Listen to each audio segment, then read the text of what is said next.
Mr. Curious. Today on America Unfiltered, we're tackling a question that millions of people have been asking. Why is everybody so angry online? Scroll through Facebook, check the comments on YouTube, look at Instagram, TikTok, Reddit. Someone is arguing, someone is offended, someone is calling someone else names, and sometimes it feels like the entire internet has become one giant shouting match. But here's the real question. Are people actually angrier than they used to be, or does the internet simply magnify anger? So tonight we're going to look and we're going to tackle the issue. Why is everyone so angry online? Let's go. Welcome to America Unfiltered. Overseer Ron, I'm looking at a nation. No spin, no filter. Just the truth. I'm looking at a nation. Standing at a crossroads. People chasing dreams while carrying heavy loads. Prices going up, paychecks staying low. Everybody asking where the middle class go. Turn on the TV, hear the same old fight. Left versus right, every single night. But out in the streets where the real folks live, people need solutions, not another negative. Working 2 jobs just to make ends meet. Trying to put food on the family table to eat. Is the dream fading, or is it still alive? Yeah. America Unfiltered, let's tell the truth tonight. Talking about what people need. Small town factories closing down. Welcome back to another episode of America Unfiltered, the channel where we take a hard look at the issues shaping our lives, our communities, and our nation. I am Overseer Ron with my co-host, my brother from another mother, Mr. X, all the way out in Dallas, Texas. How you doing? Hello. To one and all, greetings. Okay, on tonight, on this episode of America Unfiltered, we're asking the question, why is everybody so angry online? We look through Facebook, we check the comments on YouTube, we look at Instagram, TikTok, Reddit. We find that someone is always arguing, somebody's offended, someone is calling someone else names. They're for Trumps, they're against Trumps. The for Republicans, they're against Republicans. They're for Alabama football, they're against Alabama football. I mean, I think the temperature in the United States of America need to be turned down. So the question is, how did we get here? When we look at and we study the civil rights days, slavery days, but mainly the civil rights days, how blacks and white and the minorities, they always fought. And it seemed like today history is repeating itself. So Mr. X, we got you on here tonight. What do you foresee the biggest problem here in America right now? We do know everybody's at each other's throat. But guess what though? It's not just white against black, black against white, white against Latinos. It's also black against black, white against white.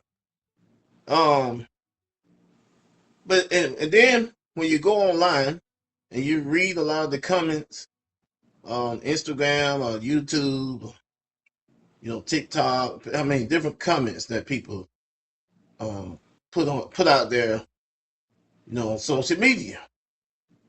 And if you're not a Republican, they call you all kind of names. If you're not a Democrat, you get called all kind of names. It's just this country has gone somewhere. And can you help us out on tonight? We will see. We will see. We will see. We will see. Okay. We will see. Okay. Do you think that it's because of Trump being in the White House? Has he caused a lot of it? Is it because, I read somewhere that one of the guy that's running for governor of Ohio, state of Ohio, he said that Barack Obama was the most divisive president that we ever had. And I have to beg a differ on it. I saw him bringing people together. He brought everybody. Everybody had a seat at the table. So when we're looking at what's going on now, what is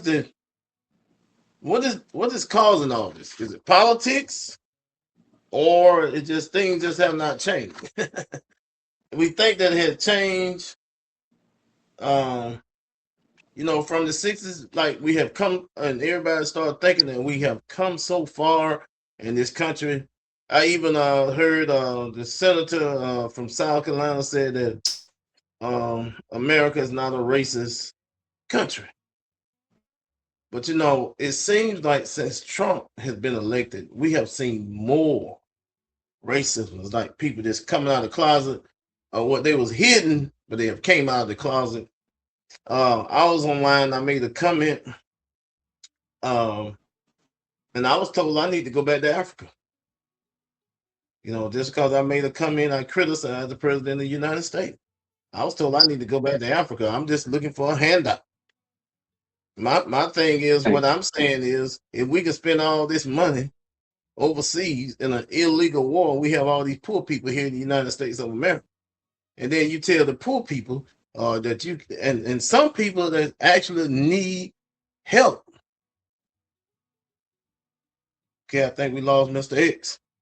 But some people actually need help. They need a hand up, instead of a handout. Just need a hand up, working a minimum wage job, and being told that we send billions and billions of dollars overseas, billions upon billions of dollars, but we can't simply help our people here in the United States of America.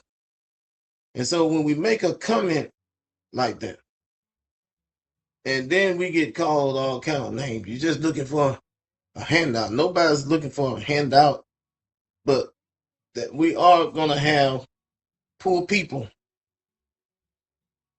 We are going to have poor people here in the United States of America. And, we can take care of other people's countries, go there and blow up other people's countries, okay? And we can spend all that money. Look at the money. Okay, we're here. Look at the money. We're here. I lost you for a second. I don't know if you noticed, but we had a kind of a little glitch, but back on. Okay. My thing is, Mr. Hicks, if we can send all this money overseas, right? If we can send all this money overseas, go tear up a country and spend billions and billions of dollars. But we can't have affordable, you want to cut affordable health care here in the United States of America. You want to downsize the federal workforce, and where all these people have lost their job. You want to close rural hospitals, right, where the people have to drive X amount of miles just to get health care. So we closing rural hospitals. I don't have any money for the help with daycare. we sending billions of dollars overseas to fight an unnecessary war. So can you help us out with that? And people are angry. People are angry. If you say Right. anything, about Donald Trump, if you say anything about Barack Obama, he got his followers. Trump had all politicians have their own followers, but you can't say a word about nobody. So what's the deal though? Comes down to uncertainties and frustration, and given nature of some humans and mankind, frustration leads to sometimes irrational responses and thoughts and actions. So you're living in a period where there are a lot of people who are disappointed with their political parties, one way or the other, and they're frustrated. And when people are frustrated and they let that emotion get the best of them, they lash out. And, usually towards folks who are closest to them. And usually, sometimes not, sometimes it could be random strangers, that this behavior is exhibited towards. But a lot of it comes from disappointment and frustration and whatnot with what people perceive to be fairness or unfairness. So that's where a lot of the anger is coming from. Okay. So how would you feel if someone told you you need to go back to Africa? You don't belong here, or Black America been here all their life, and someone with some hate speech online would tell you need to go back to Africa. And I said, I never came. I have not come from Africa. I've been living here in the United States all my life. I know that's been said and done, and been there, done that, heard it before. That's it. That's all you have. I mean, I don't want to be petty or tit for tat. I could simply say, well, you go back to West Asia, which is called Europe today. You go back to Europe. You weren't invited here. So what's the play? That's an old and tired statement that has run its course from a bygone era, and doesn't carry the weight that it supposedly used to. I don't think that it ever carried any weight when that was told to a person of African descent here in the United States. I mean, and this is the funny part. I've seen some folks, Caucasian folks, are now asking, why are Blacks actually going back to Africa and traveling and, experiencing Africa and touring the different countries and sometimes living there, opening businesses and whatnot. Now they have a problem. Some of them have a problem with that. Well, weren't you in the beginning saying go back there? And now folks are actually going back there. They have the means, the economic wherewithal to travel and stuff, and they're actually going back, and now you have a problem. So that was just a silly statement to, hurt your feelings and whatnot. Mindless projection. That's all that was. It's yeah. It's like a gnat under your shoe. Okay. Yeah. So I have another question. Why do complete strangers attack each other over politics? They don't never even seen each other before. Sports, They're heavy, religion, race, money. they're heavily invested in it emotionally. So when you're heavily Emotion. emotionally invested in something, you go all out to defend it, no matter what. And um, there's a pride issue associated with that. I've got to I've got to defend this. I've got to win this argument no matter what, right? So uh, you know I just have to be right. That's the average thinking of something, the average man. And it doesn't matter if it's a blue collar worker, white collar. Doesn't matter your status economically or what have you. It happens throughout all the stratas of society. Folks just react emotionally and defend things that they have heavily invested in. So So the question is now, um, you know, before social media, okay, before social media, most disagreements happen face to face, right? If you had something negative to say, you had to say it while you was looking someone in the eye, correct. right? To me, that created accountability.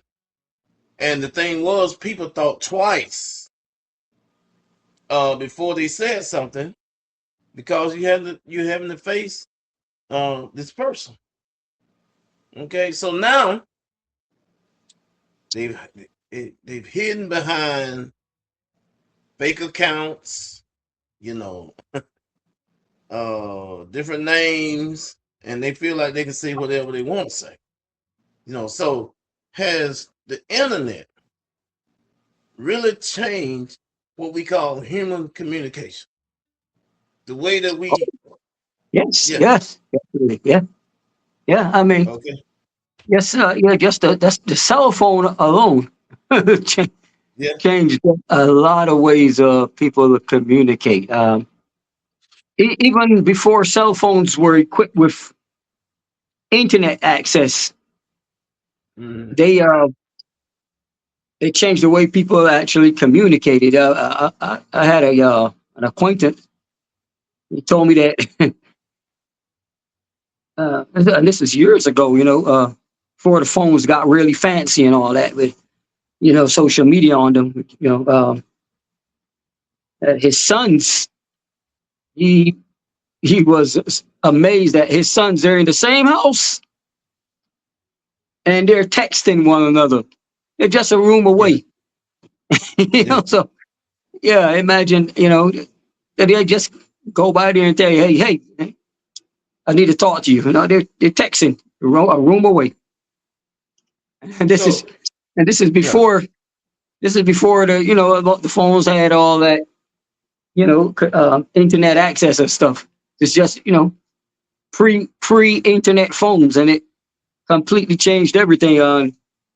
And back then, and then when of course the internet access became a thing on the phones, you would see people in social settings, in a nightclub, out at a social event, where in the past that's where you went to mingle and possibly meet new people.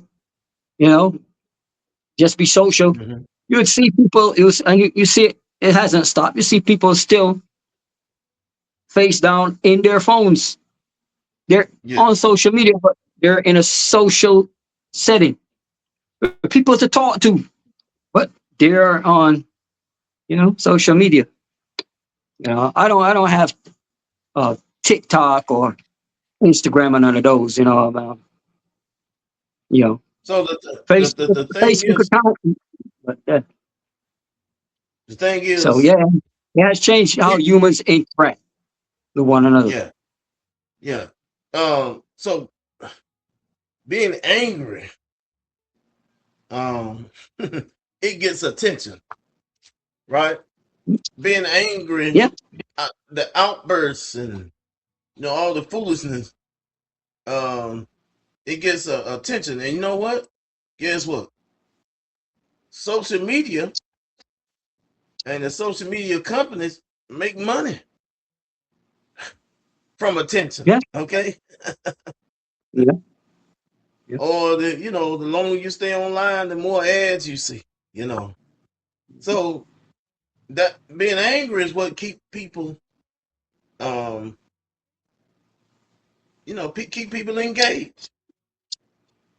I guess a lot of, well, not to cut you off, a lot of people have gotten used to being in a hyper state all the time. Mm-hmm. Hyper this, hyper that. A constant state of anxiety, uncertainty. So that's why stress issues are some people just don't know how to tone it down, how to sit back and appreciate sometimes the smaller things that life and nature have to offer, and sometimes it overwhelms them. There's some folks that can't go without a cell phone, social media. That's like blasphemy. They can't. They can't. Mm-hmm. So folks have gotten very attached to these devices, man. I mean, I guarantee you, if you're on a bus or a train or something, one of the major cities here, I guarantee you about over 65-70% of the people sitting with you on that train or bus, whatever, they're going to be on their cell phone. Yes. Scrolling. So, yeah, it has changed how human beings interact in the real world. It's some people just feel more secure interacting through electronic media than in person. Mm-hmm. It's made a lot of people introverted. Yeah. Yes, but But then see when people get angry, they get online, they angry, they comment, they express themselves and they say anything, Yeah. They share, they argue, Yeah. And then guess what? I think some of them are doing it. When they do it, the algorithm picks up, they engage them. Yeah. Right. Yeah. I mean, you see examples of people just overdoing it online. What was it? I saw a guy. He had posted a situation where some random guy insulted his wife. These people, they're in a mixed marriage. He's Caucasian, she's Negroid, black. Mm-hmm. And this guy insults his wife. So this guy seems to be pretty savvy with with social media. He was able to track him down and call the guy and confronted him. And the guy was all on he was all apologetic and sorry and didn't mean to do it, man. And I was just working out some things and while he's sitting down comfortably in his study or his basement or wherever he can do that. But when he's confronted with an actual person that knows where he lives and calls him about issue with life, and then he's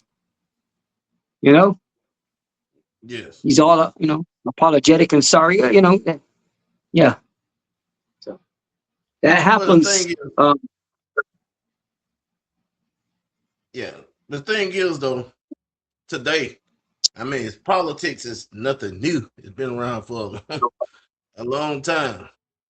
But there was a time when politics stayed mostly in political discussion, right? In the political arena, in the political arena, in the political arena is where they discussed it, right? And I think I look at it like this. If you go back and look at political arena here in the United States, there were some heated arguments that got sometimes even personal between members of opposing sides. You know, led to real insults. You know, personal insults. So the only difference is today that news now is instantaneous, travels faster. Back then, if a guy had a issue with another guy, they got into it on the floor back in the 1860s, 1870s, 1880s, 1890s, early 1900s. You know, that stuff wasn't instantaneous where you like today, but it went on. That was all. It was always there, but it's just that today we get these events instantaneous. So you'll tend to say it wasn't always like that, but a lot of times it wasn't. Politicians always came to blows and stuff, and you know, the House and the Senate. And I can recall reading about the what was it?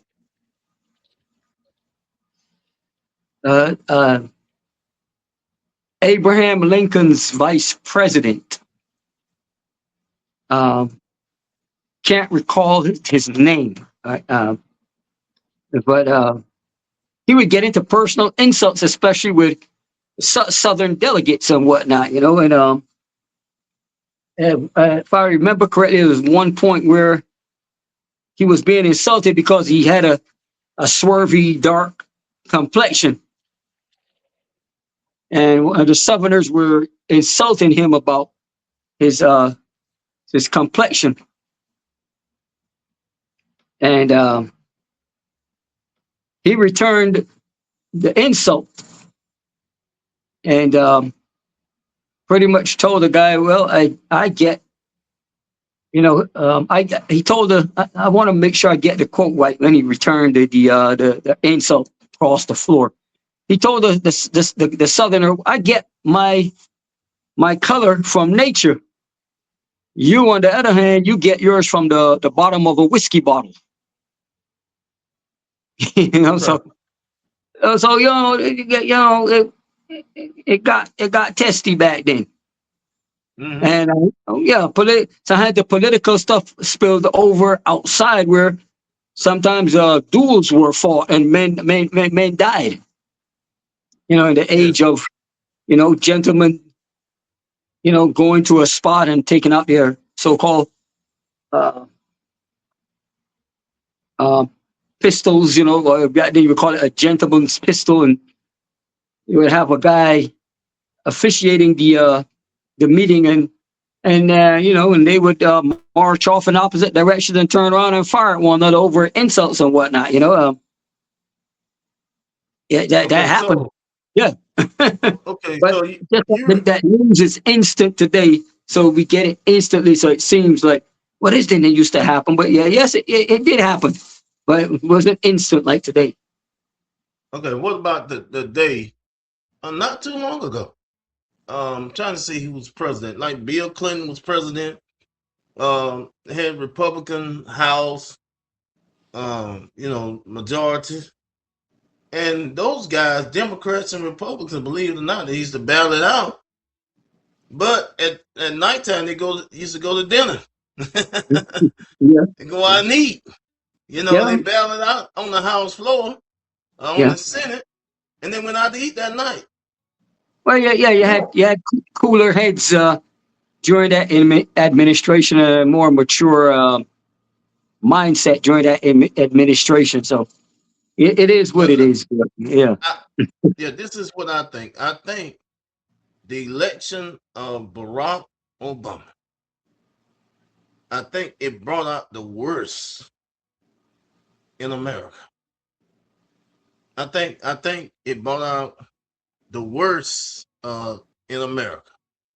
Number one, his name. He was different.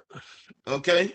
I remember, that's God bless his soul. I remember when it was John McCain was on the campaign trail, and this lady said to him, I don't trust Obama. I think he Arab. I just don't trust him. In other words, he's not one of us. Oh, Okay. I remember that. She said Yeah, he's a Muslim. he's a Muslim. And Okay. John McCain stopped her, you know, He was and decent. yeah, John McCain had John stopped her. McCain was a decent man. He stopped her. No, ma'am, he's a Yeah, good family man. We yeah, just have to happen to have different opinions, correct, okay, of how we're gonna run this country. Now that was correct, classic. right, That was correct, classic. But I'm correct. just saying, when with him coming on the scene, I think it's kind of brought out the worst. We seen stuff I never seen, not in my lifetime. The president giving a State of the Union address, and someone yell out from the You, chamber, "You lie!" right, Come on. Now that was the first. Now, you talk about back in Lincoln days, they used to have but that we talk about modern day. That was the right, first time I've seen that, right, because they always have. They're different from Bill Clinton. They didn't do Bill Clinton like that. Didn't nobody do George Herbert Walker Bush like that. Didn't nobody do George W. like that, right? When Barack Obama came on the scene as the president of the United States of America, it brought out the worst of America. Look at this. The reason why I say it brought out the worst, look at the birther movement. They was trying to dispel him, right? He's not one of us. He wasn't even born, the man born in Hawaii. He wasn't even born in the United States of America. Come right. on now. While at the Where's same this birth time, certificate? Where's this yeah, birth certificate? All this foolishness, while at right? the same time ignoring that his opponent John McCain wasn't born here either. Yes, Born in Panama. yes.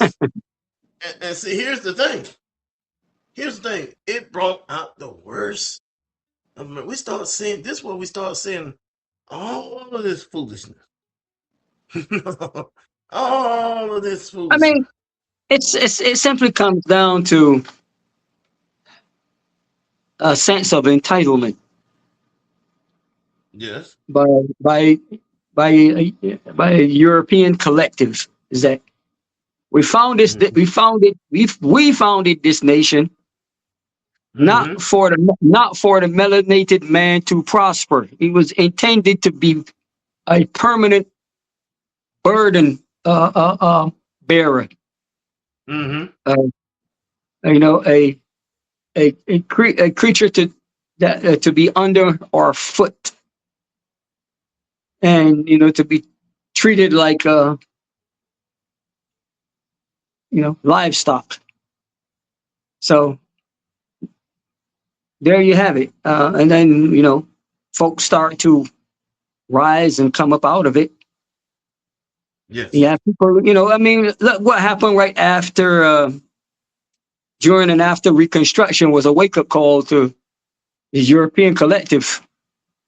Yes. You had out of 300 years of chattel slavery, in just a matter of a few years under Reconstruction, you had black men being elected to public office.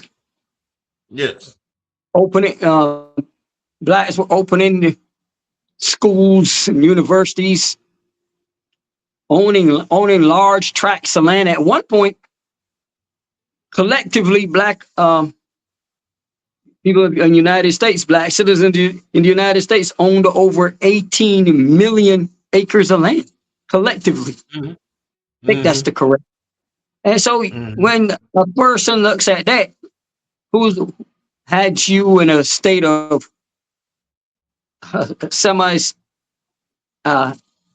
state of being like a livestock basically, Mhm. and they look at and see you do that collectively as a people, that messes with the psyche, because they're saying, well, wait a minute, I had them down for 300 years. And you're telling me in less than maybe 10 years, they've accomplished all of this.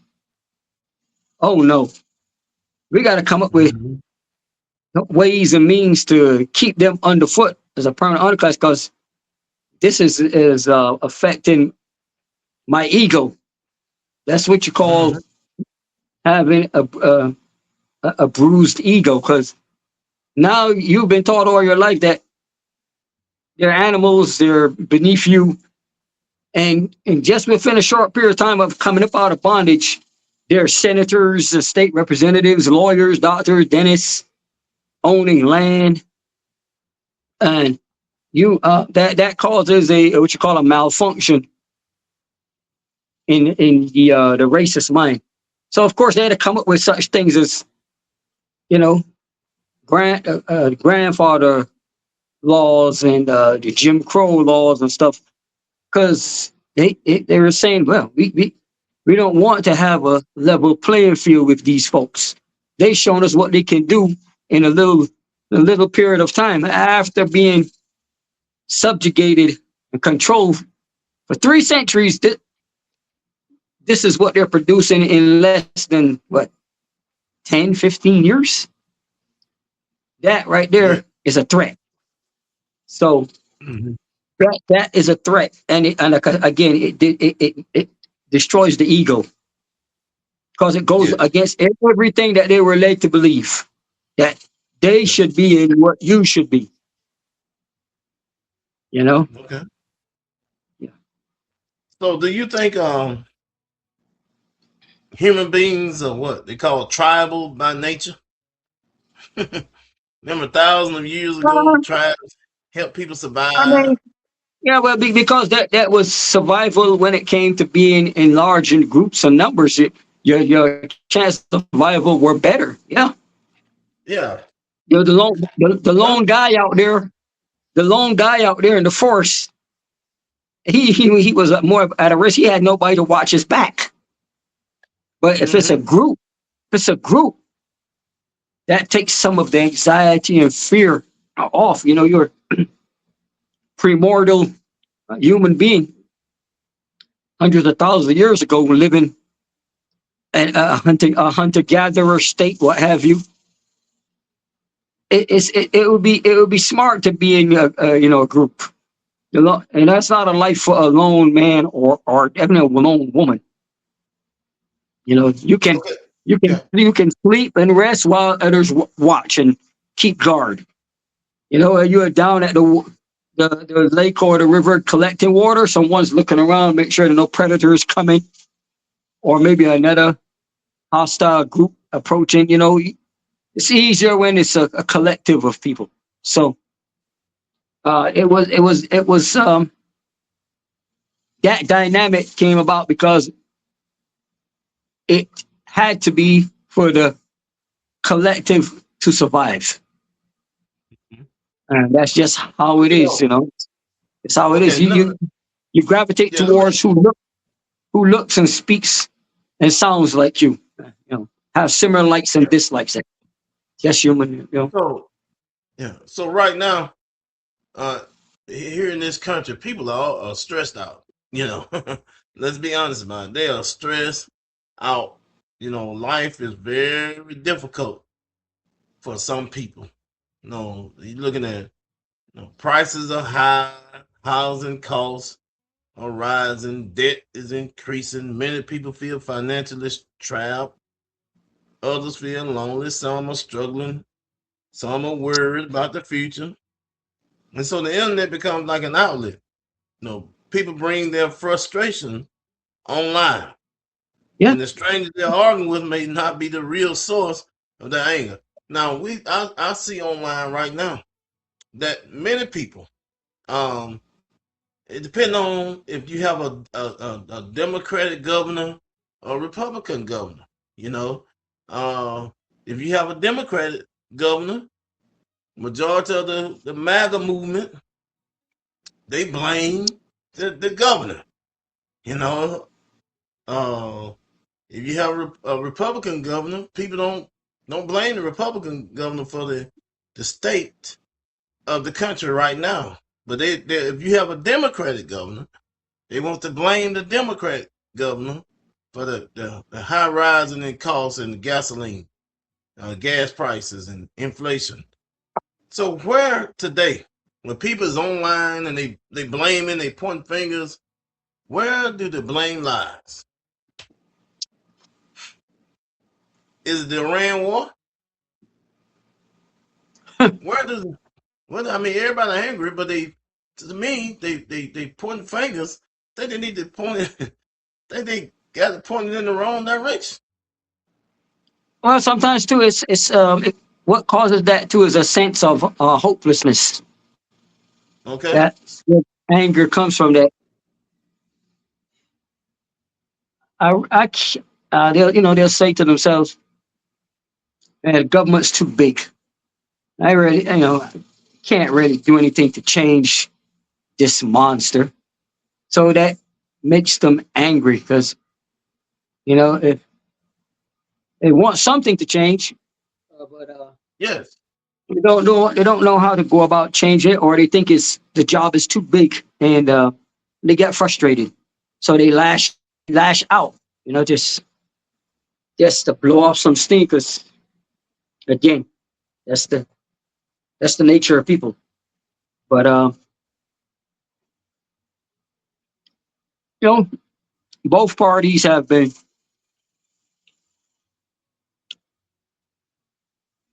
culpable when it comes to distribution of funds in places that doesn't need to be. Putting an emphasis on things that really shouldn't be emphasized or prioritized. Both parties, just that they go about it a different way, presenting themselves to the masses, but both parties are at fault. Yeah. And, folks, they vote. I vote, at the local level, but folks are tired of voting for something and getting something completely different. And, you'll hear them say, we need more than two parties. But they're so used to voting for those two main parties, because when a Green Party representative or independent comes up, they really don't garner the votes, that would help them to get elected, so they could hopefully make a difference. So it's a cycle of what I call organized confusion. Okay. So neither party. No. So we have a problem with both parties. Yep.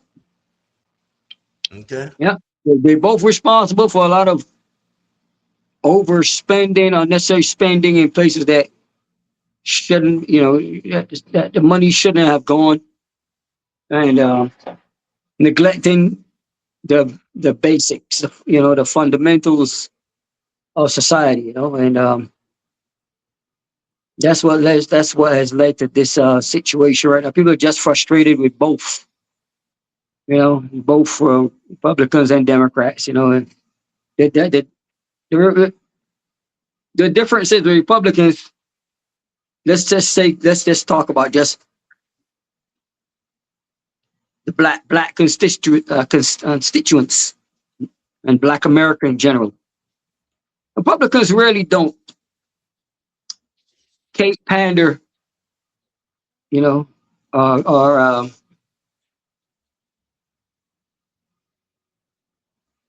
cater to the black masses in general for votes. They just don't. And the masses are understanding, well, they don't. So why should I even expect anything from them? Now, here's the kicker. The Democrats now claim to be party, for African American constituents, but they practice a system of benign neglect.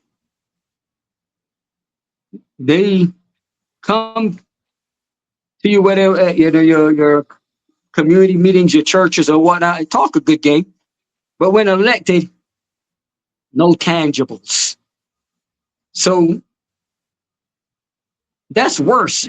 At least the other guy, he doesn't promise anything. So you know you're not going to get anything from him. Don't expect anything from him. But you come saying all these nice fancy things and these eloquent words and stuff, and carrying on, and come election time, you're dancing to hip hop and R&B songs, knowing that you don't listen to that stuff. A lot of these candidates, and it's just comical to look and see when they do that. It's just embarrassing. And then they'll tell you, we think we can't do anything for you, but they turn around and they can do it specifically things for every other group that who they don't ask for, at the ballot box. They don't ask these people like they do Black America, we need your vote, Black America. But then they practice benign neglect. Nothing for you. If Black America asks, well, hey man, we need what about reparations? Anti-hate crime bill just for blacks, like you did for Asians, Pacific Islanders. What about stopping, getting qualified immunity on the table for cops that go rogue? Those three main things, still haven't done anything. Even with what happened with George Floyd, no anti-hate crime bill for blacks, no reparation talks. As soon as reparation talks comes up, oh, we have to do a study. We have to do a study. We have to, they'll spend money on a study. Now here come the other groups. They have money for them. No study. But those groups don't vote for them. But you do, but nothing for you. That's the Democrats. Okay. So folks are getting kind of fed up with that, so they're saying, okay, well, you know what? No tangibles, Democrats, no votes. I don't want to hear about the Republicans. The Republicans, they never promised me anything like you did.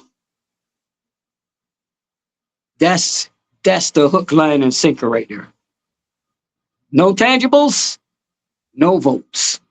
We need tangibles, not just nice words. And, Miss, Kamala Harris, I'm not going to just here and say, I'm just going to do stuff for Black people. But then you want them to vote for you just because you said you went to a historically Black college and university, and wash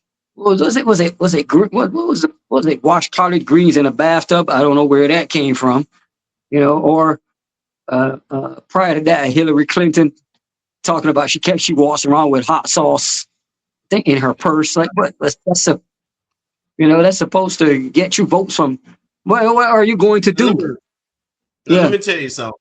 Now, I'm gonna have to beg a difference with you, Mr. X. I have to say, Joe Biden did a lot for the African American community. Joe Biden problem was he opened those borders. That was his downfall. Yeah. As far as the African American community, let's follow the facts where they are. Joseph R. Biden did more for the African American community than any other president, including Barack Obama. I got to give him his props. He did. Okay. Joe Biden made one terrible mistake, and that really cost him, and that really hurt the country too. Just tell the truth about it. When he opened those borders, he did something totally different than Barack Obama. Obama exported more illegals than any president, but he did without attention being brought to it. He did it quietly. Right. Yes, he didn't. This mess Trump doing, this ICE and all that foolishness. Barack Obama didn't do that, but he exported more illegals out of here than any president. Joe Biden, he got some bad advice. I will say that he opened those borders. I'll And say he will not this. help. Yeah. Um, when he got elected, I remember some representatives of black representatives went and met with him and told him, "Hey, look, you said during your victory speech that you got elected because of the black vote.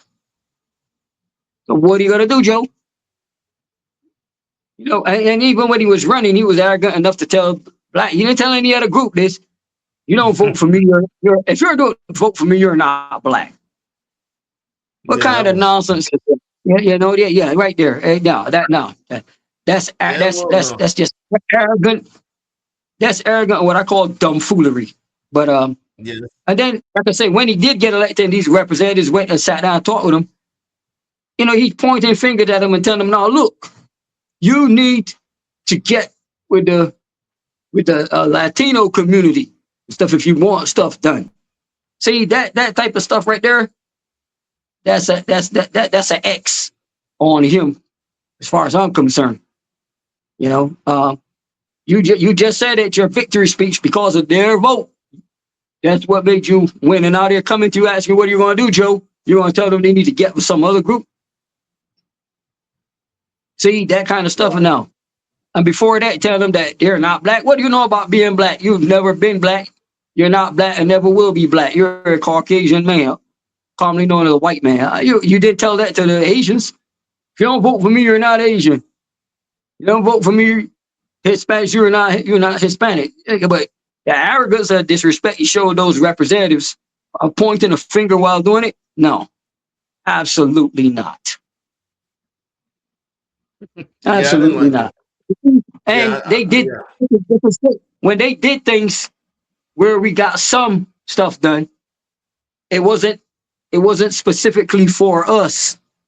They made sure they included other groups. They have this silly statement they use. I heard Barack use it too. All tide, one tide lifts all boats. See, that's when they're talking about us getting stuff. When we say what about us, they start to include everybody else. Black and brown, marginalized communities. All that's Well, let me- code talk for well, all that's well, you. all that's code talk. All that's code for everybody else except Black America. But when they're Well, talking specifically, to these groups, they don't say Asian and let me ask you a Hispanic. question. See, Okay, let me ask you a they question. don't do that. Did not Donald Trump come to the African American communities and was questioning? Y'all voted for Democrats. What have that gotten you? Well, some of them voted for him. Where have they gotten them? Yeah, you know what, what? You know what was the what main, has he done? What has he main kicker? done? You know what Yeah. was the main kicker for that? Like you What? stated earlier, Joe Biden opening up the borders. That created now Yeah. a a large section of people now that were getting free benefits, free monies and stuff distributed to them. Work working in industries where African American couldn't, and he wasn't getting these free handouts that they were getting. That's what pushed a lot of African Americans to vote for Trump, because on his one thing, he was gonna stop all that illegal immigration and kick people out. That was the kicker for him. That's everything else. Black folks really didn't care for Donald Trump, but because he said that, if that happens, then that would have an economic ease for a lot of them, because you have these people coming in, taking all the resources that were meant for them, for African Americans, and they're getting it for free. Look what happened in Chicago. These people were getting free housing. They're not citizens now. Free housings, debit cards, Some folks are getting houses. You know, houses. 1 year into the country, and you're getting a house.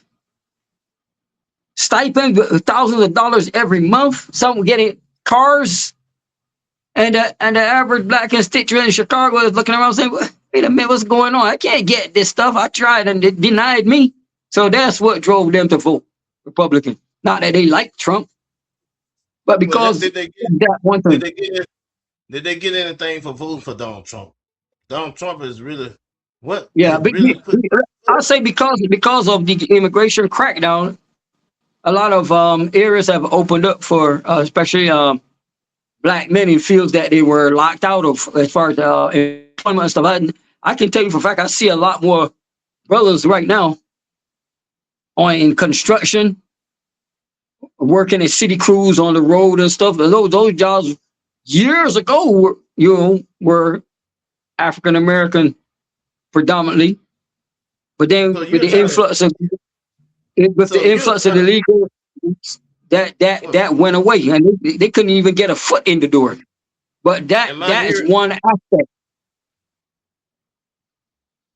Am I hearing you correct? Are you saying that Black America is better under Donald Trump? No, I'm not saying it's better. No, I'm not saying it's better. No. Nobody's better now. Now everybody is feeling the pinch. Before Donald Trump, the pinch was mostly on Black America. Everybody else was getting the bag. Now everybody is under the pinch. Everybody's feeling the heat. So this is my contention. If we're gonna suffer, let's all suffer. Not just one particular group suffer and all the rest, they get the bag. That doesn't work. So we all suffer. I'm cool with that. So now the other groups, they understand what we were telling them. But guess what? Because we went through that fire, or African Americans went through that fire, they're not under the stress and the uncertainty of the other group because they're used to it. They're used to doing things without getting a handout. They're used to making something out of nothing. These other groups, they're not used to that. They were getting the bags, getting all this free stuff, handouts. So you see, now everybody is catching it. That's the difference. But they don't care about, they don't care about Trump. Like Trump. They're just looking at the end results of his administration, how it affects them in their pocket. That's what they're looking at. But they don't. No. Yeah. Nah. It affects everybody. Now everybody's feeling it. That's my contention. If there's gonna be suffering, then let everybody suffer. Let's divvy it out to everybody. But before, it was just the black man catching hell and being at the bottom of the bucket. Everybody else getting the bag. Folks were coming here fresh off the boat. No credit history. Next thing you know, he has a store. Car. How? Brother, he got perfect credit. Couldn't get a business loan. Now, that's done with. Okay, let me as we get ready to come to the conclusion, there's another subject that I would like to talk about. Did you see the fight, the UCF fight on the White House grounds? I saw a couple of segments. I didn't. Usually, I'll watch UFC whenever they have events, but not that particular. No, I didn't watch it. No, I saw a couple of highlights, but that's about it. Did you see the clip with the fighter? What's his name? Josh. What's his name? The fighter. Precisely. He's a nobody. I saw the clip. Look at that. You just proved it. Josh, what's his name? Nobody knows him.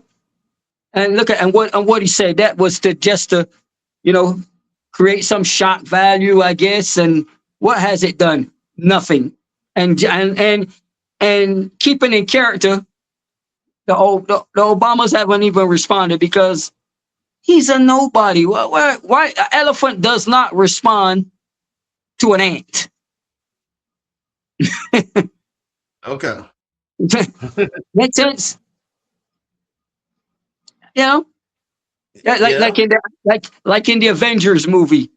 Remember Samuel L. Jackson's character Nick Fury had Thor's adopted brother Loki in this high tech enclosure on that super air carrier that belongs to the company Shield, the Shield helicarrier, and Samuel L. Jackson is having a talk with Loki, the god of mischief, and Samuel L. Jackson is trying to find out, what's your issue with us? But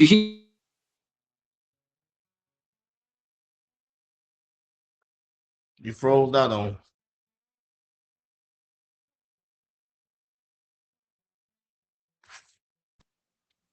I want to make sure I say it close to what he says. He says a boot doesn't have a care about an ant. Okay. It's just an ant.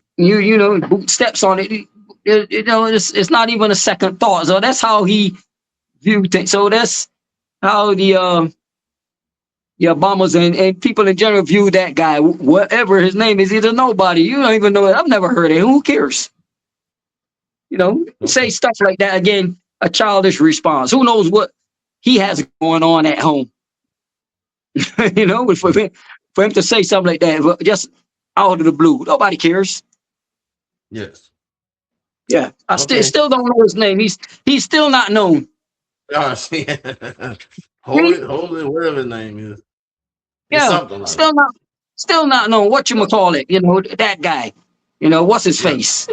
Yeah, Yeah. So I care. can people disagree without hating each other? Can we disagree? It's Yeah, so much they hate. can. Like I said, Can. I think this has brought out the worst in America right now. It's like, to me, history is repeating itself. What we see in America right now, it's awful online. It's just awful. The temperament, the nastiness online. We should be able to disagree. We have different of opinion. People are reactionary. They sometimes because of emotion, man. Instead of taking a step back and taking a breather before you respond to something or say something, you just blurt out your frustrations right away. And then sometimes you look back on it, you say, you know what, that was dumb. That So wasn't. When you look back on it. Can people disagree and still respect one another? Yes. We Yeah. should. Yeah. Can If you co- liberals and conservative talk? Yeah, if you call yourself a mature thinking person with an evolved mind, yeah, of course. But most Can people are people- not. Yeah. Most of the general public, unfortunately, are dangerously stupid. Can people from different backgrounds have meaningful conversation? Yeah, sure. But everybody's not that mature. Mine is not that evolved. But of course, But here's the thing. Disagreement is not the enemy. Hatred is. Disagreement is not the enemy. Hatred is. Hatred is the enemy. and that comes from ego. It's come from ego. So, in my conclusion tonight, we're getting ready. We just had the midterm. We're getting ready. I mean, we just had the primary. Get ready for the midterm, and I see things getting worse. They have taken this thing so deep. This liberal and conservative label is such a mess, and it's people that really just hate each other because one's a Democrat, one's a Republican. So where do we go from here? How do we make it better? Will it get better? Look like we're heading to a civil war here in the United States of America if things don't turn around. Usually, when you look at society's change, always comes from the common man and the grassroots. That's who usually makes the change. Okay. There's the upper echelons that fall into place. But Yes. yeah, you don't look to the upper echelon to make the changes. Usually from the grassroots level. Usually, when you look at history, both recent and past, that's usually how it works. The common man that who sits down and it's like all of a sudden a mass collective saying, hey man, we're not going to do this anymore. We're going to just change things ourselves. And it doesn't Okay. take a lot. It doesn't take a lot. It's not a large percentage of the masses that make the change. Like I tell people all the time, it's only usually about 30% out of the population that takes it into their own hands and leads the charge. It's only 30%. It's never 100%. So don't expect 100% of the masses to do it. It's going to be always around 30%. Okay. And we're gonna wrap it up. How do we stay sane? We've been talking about why is people so angry online. That's been our subject for tonight. And as we wrap it up, how do you stay sane online? It says limit doom scrolling, take Yeah. breaks, verify information. Don't believe everything you read. And start Avoid, to yeah. start to Avoid appreciate, emotion. Go ahead. start to appreciate nature more around you. Actually get outside sometimes and appreciate the trees and the birds and the grass and the wind, the rain, the sunlight, and just appreciate it, and sometimes look in on yourself and talk to yourself. Nobody Wow. knows you better than you. You don't need a psychiatrist sometimes. You're your own psychiatrist. You do a self introspection and just ask yourself questions, talk to yourself. Sit down and ask, why, hey, why am I here? What's my purpose? Just talk. There's nothing wrong with talking to yourself. You're not crazy. Mm-hmm. That's So what that's avoid. what that's what Western society wants you to believe. So you can go and give your money away to a psychiatrist. You get the same answers from your own self. Okay, it says avoid emotional posting, respond thoughtfully. Remember, there's a human being behind the screen. Practice empathy, spend time offline. And what we have to understand, real relationships matter. And that is going to do it for tonight on another episode of America Unfiltered. We appreciate Mr. X taking time out of his busy schedule to come and join us on tonight. And we have enjoyed it for this past hour plus. And we're looking forward to the next episode. So we're going to say good night, everyone.